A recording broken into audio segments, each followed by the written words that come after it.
presenter is here. She's just came in from class, so that's Dr. Wilma Ortiz from the Education Department. I will read a few words until she can set up. She writes, my approach to teaching relates to experiential learning that also incorporates reflective practice, and it is informed by a critical responsive pedagogy framework. Students learn best when information presented or explored is comprehensible, have opportunities to apply new information, and extend their thinking critically. In addition, part of my approach to teaching lies on building relationship with students. If I know my students' world, I am better prepared to support them and shift my lesson plans to differentiate instructions. So, thank you very much, Wilma, for being here. Thank you for your patience, and I'm just running out of class, and in that, all the things that happened, I kind of left some of my handout. So my sharing today is connected to the course that we are teaching in the Education Department as a mandated licensure program that came with the reform of 2013 that required all college and teachers preparation program to provide our candidates with the skills and the knowledge and the practices to work with English language learners. And it was a reform that not only affected higher ed, but also all the in-service teachers. That was part of the Department of Education lawsuit to the Education Department in Massachusetts, that they found out after study that our English language learners in schools in Massachusetts were not taught with equity, with rigorous, by teachers that were prepared to help them compete in the marketplace and the global economy. So that was the result of this course. So one of the things that we began to do is that we set up our classes in a very, I will say, model practice approach. So we don't talk. We don't explain to the student what we want them to do and learn, but we actually, the design of every class is in practice. It's showing what we want the students to do and learn. I'm not sure if this is working. Should I click for you? This is not working?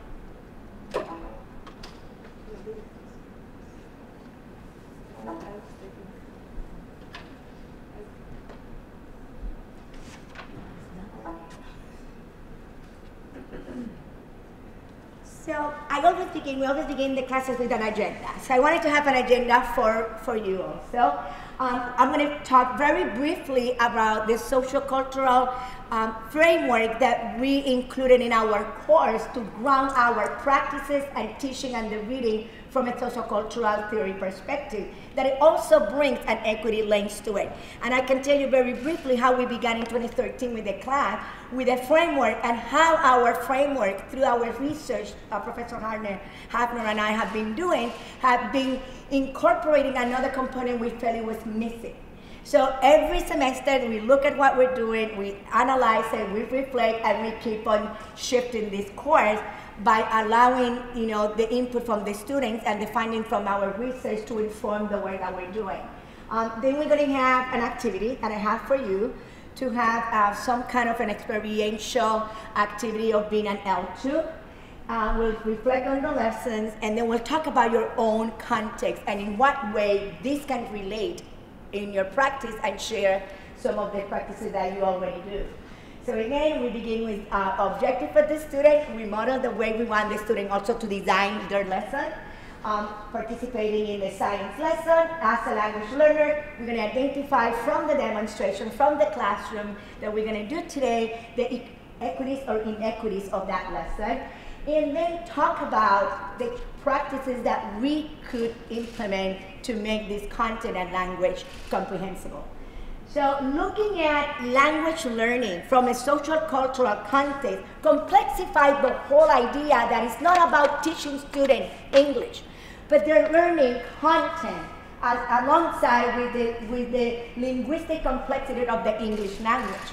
So when we are talking about teaching English in public schools, pre-K through 12, we are talking about we're learning content at the same time we're learning language. They're learning the language mathematics, they're learning the language and complexity of the science language, in addition to mastering the English language in its form and structure and syntax, morphology, and all the regulations, application of the language. So we always begin complexifying and telling the student that we are here in the center of education, right? This is our classroom. This is the microcosm of the local context. But what's happening in the center is the language learner, but it could be also the content learning. It is also the reading and writing and all the writing skills and reading skills and listening that they need to access the curriculum that we are presenting. So we complexify by bringing how these processes interrelate, how these processes are very unique and distinct when we put vocabulary, for example, in the middle. So what does it mean to learn vocabulary in math? What are the processes? What are the cognitive processes, linguistic processes, and the social processes that allow students to understand the vocabulary of math in order to comprehend the computation and then read problems, right? Which there's a lot of literacy in it. So we've been doing that and looking at the macro level of society, how policies influences everything that we do here. And it's not just unique from public school, K through 12, it's also our higher education. So these are all concepts that represent that. So the thing that we noticed is that we were not complexifying enough to bring the student to the center. So this is who you are. Your identities, your equities, inequities, your abilities, disabilities, you are at the center of the classroom with the student. And you need to bring your identity, your world, and recognize your awareness of who you are when you're talking to the student, when you design lessons, when you put them to work together. Who's working with who? What kind of text are you choosing for them to understand the science that you're teaching? So this idea of identity, we have brought it into the lens of equity. So it's not only you as the teacher, but the student in interaction with you, understanding their world, where they're coming from, how they read in their context. At home, the multiple literacy that the student come with, rather than focus on they don't speak English, they can read English. But what is it that they can do in order to access what I'm providing with this scaffold and support? So we talked about critical text and the equity vision. So this is my activity for today. So I'm going to pretend that we are back in time, and I want you to think and remember when you were in the middle school, maybe for example. And I want you to consider this idea that right now you are going to be in a different context. Not familiar with, you're not familiar with this context. It could be another country, it's another language. And it's going to be in the context of science. And in this class, you are expected to read, to write, to talk, and participate actively in this new language. Ok, entonces ahora que estamos listos para comenzar la oración, yo les voy a decir que vamos ahora a aprender sobre la ciencia. Nosotros estamos estudiando los 4 estados de la materia, porque hoy vamos a aprender sobre el átomo. Pues ayer nosotros hablamos que hay 4 estados de la materia. ¿Qué es la materia? ¿Cuáles son los estados de la materia? Pero hoy vamos a decir 3 estados de la materia. Vamos a ver si nos acordamos. ¿Qué es la materia? La materia es todo lo que hay en el ambiente. Le voy a dar un ejemplo. Por ejemplo, ustedes ven esto es una manzana, pero yo puedo decir que esto es un sólido. ¿Por qué? Porque tiene forma, porque si yo lo pongo en esta bolsa, la forma de la manzana no cambia, continúa siendo redonda. Es un sólido, tiene forma y tiene masa. Esto es uno de los estados de la materia. ¿Cómo se dice que es esto? Sólido, muy bien, sólido. Esto es un sólido, excelente. Ahora, ¿cuál va a ser el segundo estado de la materia? ¿Cuál es el segundo estado de la materia?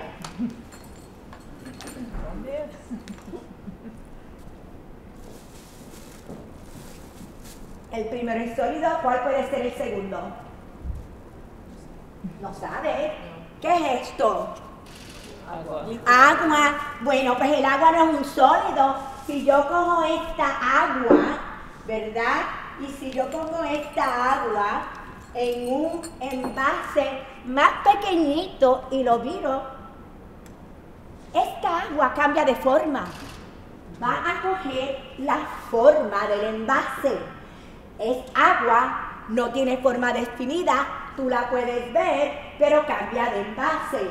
El sólido no cambia de envase, así que es el segundo estado de la materia.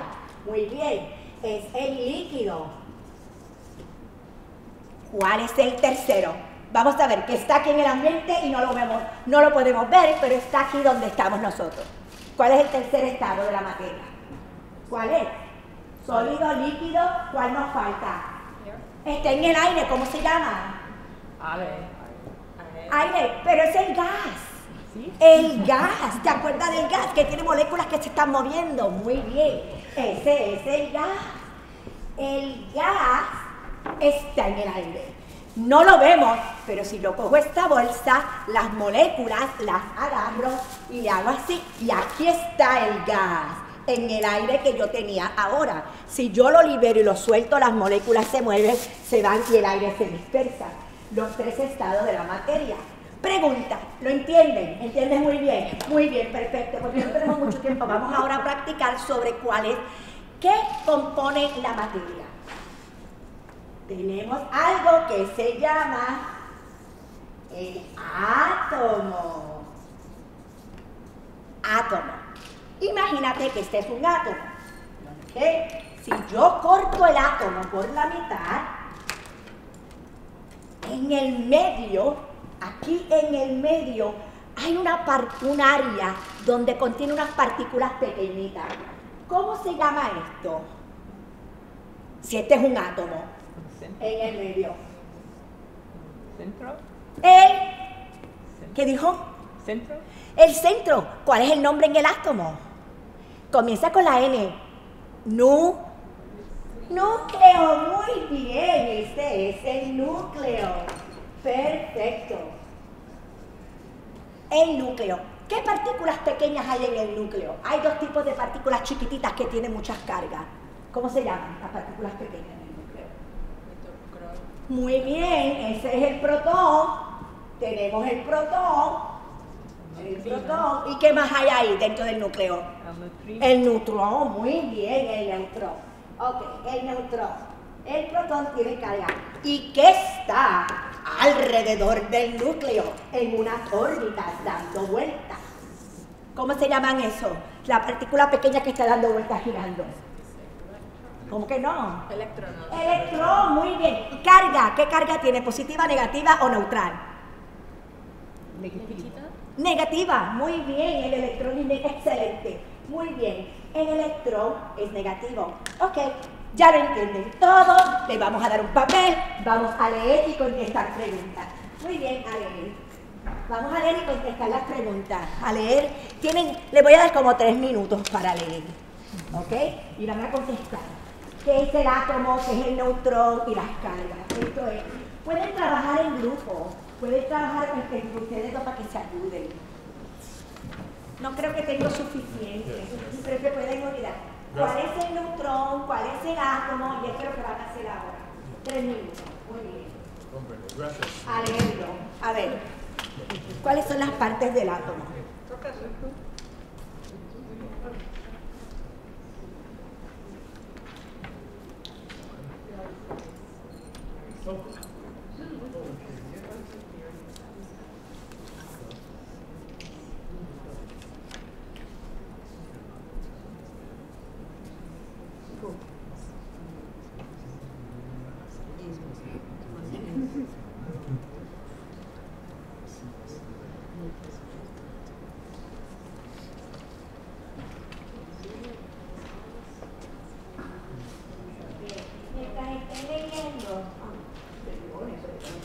Por favor, entre todos contesten esto, ¿ok? Mientras lean, contesten estas preguntas.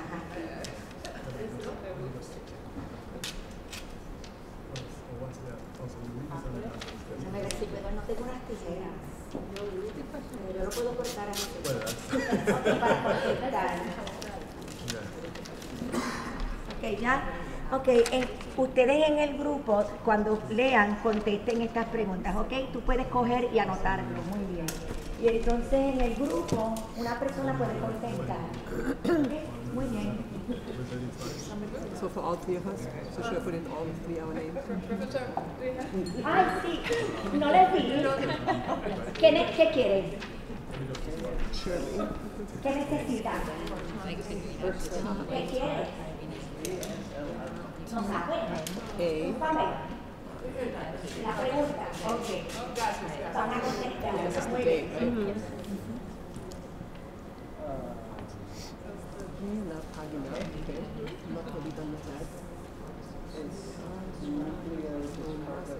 Okay, we should underline what's most important. And then we have to answer these questions.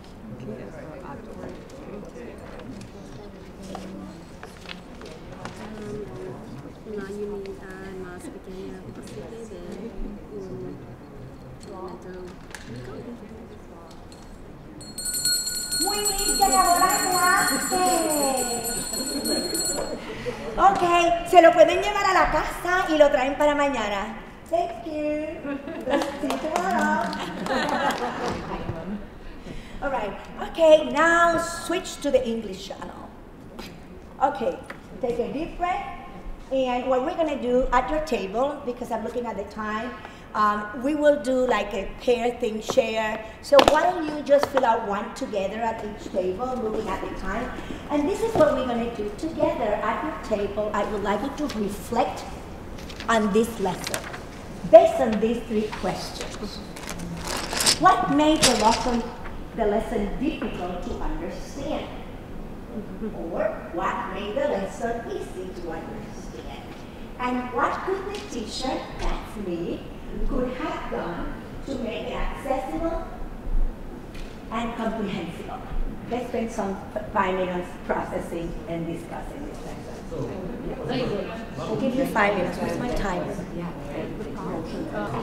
Was difficult to understand. The grammar structure was hard for me to parse. Struggle with the sense it's not just like It was a lot to read, and grammatically too difficult for my level of Spanish. So, I would like to bring it back. And I know I'm looking at the time. Were you able at least to think of, put something on the first category? Okay. Were you able to identify some things that were easier? And how about the possibility of what I could have done better? Excellent. So let's open for discussion. Let's process. One of the things that I do with my students is that one area of education that oftentimes we don't address is the affective emotional piece. So the affective emotional piece of learning. And oftentimes we're so focused on the core, we focus on the standards and the curriculum, what we need to teach, that sometimes we forget a little bit about the emotional piece of that classroom. The atmosphere, your body language, even the decoration that can create some stress. And you know, your voice, the closeness, right? That space that I'm on top of you and demanding this response because we don't have much time. So one of the things I would like to say, how did you feel in that class before we get into the content? How do you feel? Overwhelmed. Yes. What else? A lot of effort to focus. Like really Yes. effort to focus. Yes. Extra focus, energy to go to. Okay, what else? Behind. I was excited. I love Spanish, so I was really trying to figure out how it all works. I love physics and Spanish. So I know, and I knew you were going to like something like this. It comes to your alley, right? All right. You were excited because of the topic. Not also the Spanish. I was excited about trying to figure out if I can make sense of what you're saying. Oh. For some students, that excitement can turn into anxiety and continue and be a block. Trying to make sense of the words and the language and the content. Yeah. How else did you feel? Yes. just behind, like always a step behind. Yeah. So I would start to figure out what you were saying, but I realized you've been saying it all along, and I only just got there. So. Very good. How about this? How do you feel? No, marginalized. Marginalized. Excluded. Yes. And also jealous of those who had a little Spanish and some thought that they were, like, you know, it's like, I'm trying as hard as you and I can't figure out anything. How about here? Yes. Embarrassed and distressed because I wanted to please you. I know, and I saw you trying to participate because that's one of the main things about school and learning is engagement, participation, and being able to perform in front of your peers. Any other feelings? There's one behind you. Oh, I was Yes. just going to say, we were talking about how you had the expectation that we understood, and that maybe connects to what Beth was saying, of that feeling of like, oh, she thinks we're there, and we're not, so not. You know, but we're not. We're really not. Right. So one of the things that we talked about is how many students in our classroom feel this way. That we do not need to be a language learner or ELLs to have this affective filter to go up and interfere to what we need, what the input is coming. You know, that comprehensible input to able to engage. So let's process the lesson. So, what made the lesson difficult to understand? Some ideas, maybe one per table. What made it hard for you to understand? Difficult. Content. Content. The speed of the language. Oh, the pace. The pace, yeah. Okay, what made it difficult? Lots of content. There was a lot in a short amount of time. Exactly. How about here? What made it difficult for you? The language. The language? Following you. Oh, you gotta get on skateboard to talk to me. And would have liked more people here to like you to have us repeat it somehow. Like if I could tell what someone else actually got, and then maybe I could understand it from someone else. Yeah. What else made it so difficult for you to understand the lesson?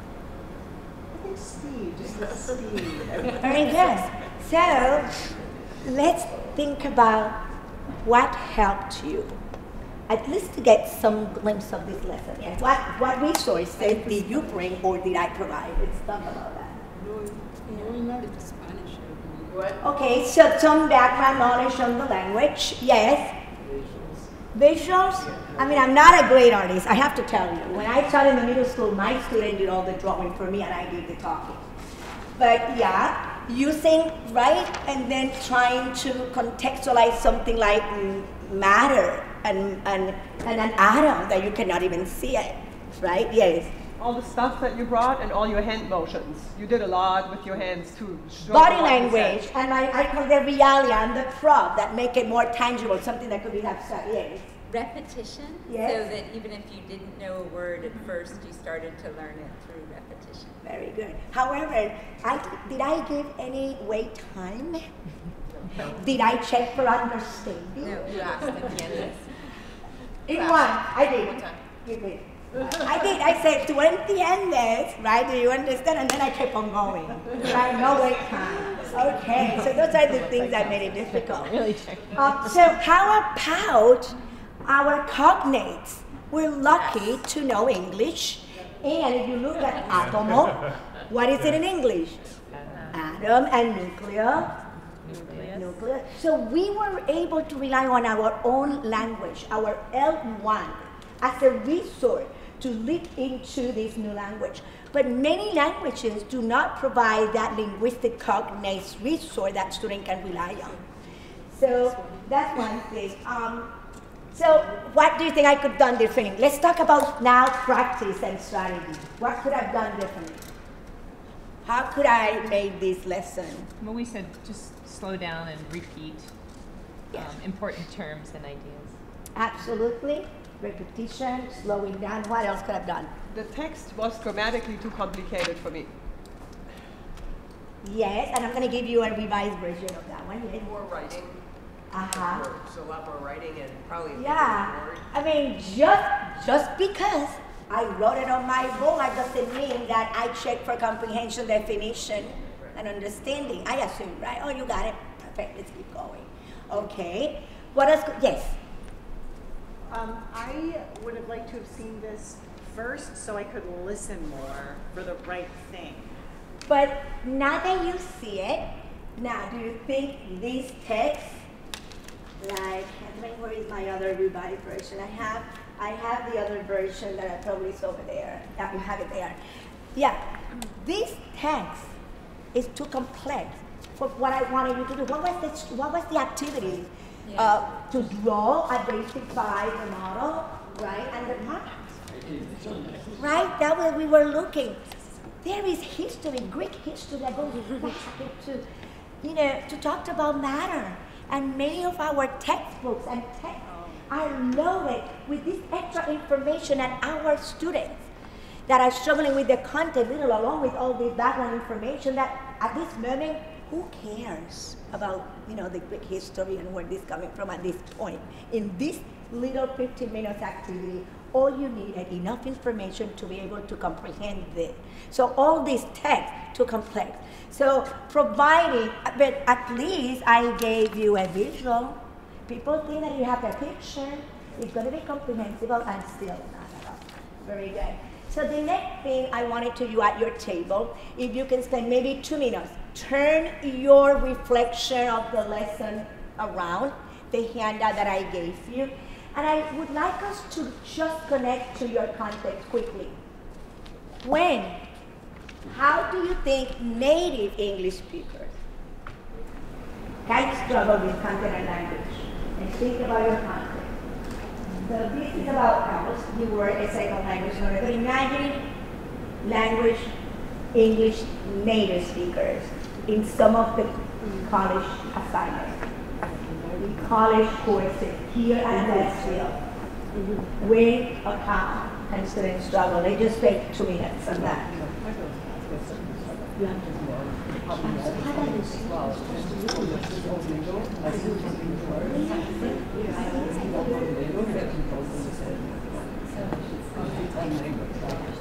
I mean, the same even in humanities, right? There's so many times in which there's like an assumed vocabulary that, you know, like subjectivity, right? Subject-position, not all students. You have to, not all students, and certainly not like freshmen, like first-year students will know what that means, and so you have to like. When you have older texts, like where the English is different. Right? Yeah, for sure. That's a challenge. Yeah. So you know. English, like English language and literature can be very, very foreign to native speakers. Probably across all disciplines. All disciplines. And we've been kind of educated. Yeah, that's what